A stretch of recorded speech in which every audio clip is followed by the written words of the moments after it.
Good morning, parents. I'm Dr. Sagarika Roy Bhatia, the author of the book Just Expressions, available on Amazon. You could grab your copy today.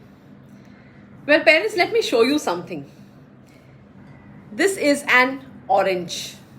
Now, if I cut this orange into two parts, what is this? An orange.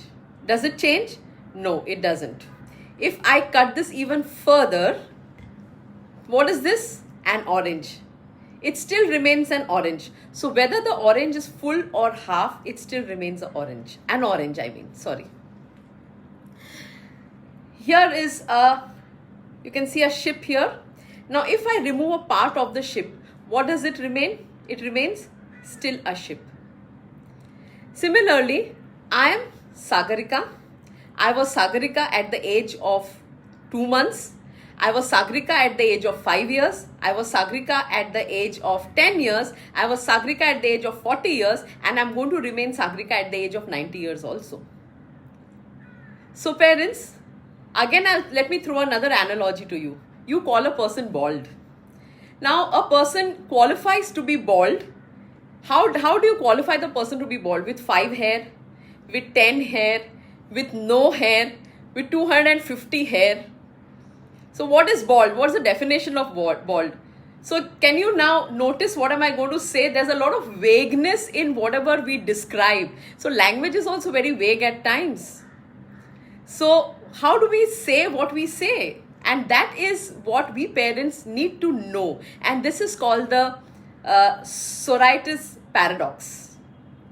We parents always judge our children, but there's so much vagueness in judging. If the class marks, the highest marks is 100 and our child gets a 90, we said, oh, excellent, you're very good. Yeah, if the child gets a 70, said you could have done better. But if the class average is 70 and then the child gets a 50, it's very good.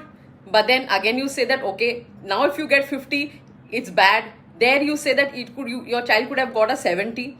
So you know how you are dealing with your children, how that's your perception. That's totally your perception, and your perception could really be damaging to the morale of the child.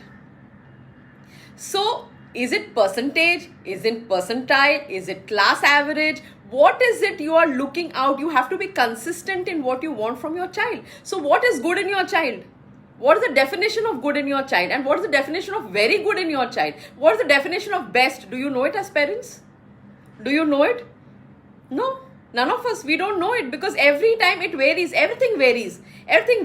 And then the child is confused, because the child is a child at the end of the day. The child is totally confused. Today my parents say that I'm the best.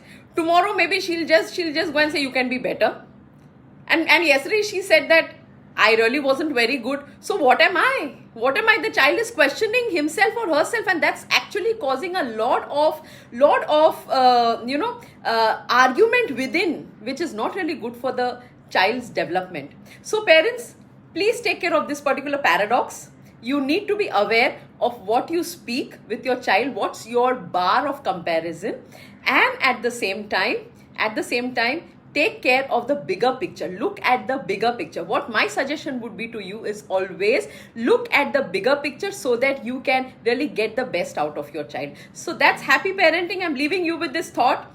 You can sit back and think what is good, what is bad, what is very good, what is excellent, what is super excellent, and mark your boundaries. Done. Thank you. Have a nice day. Happy Sunday to all of you.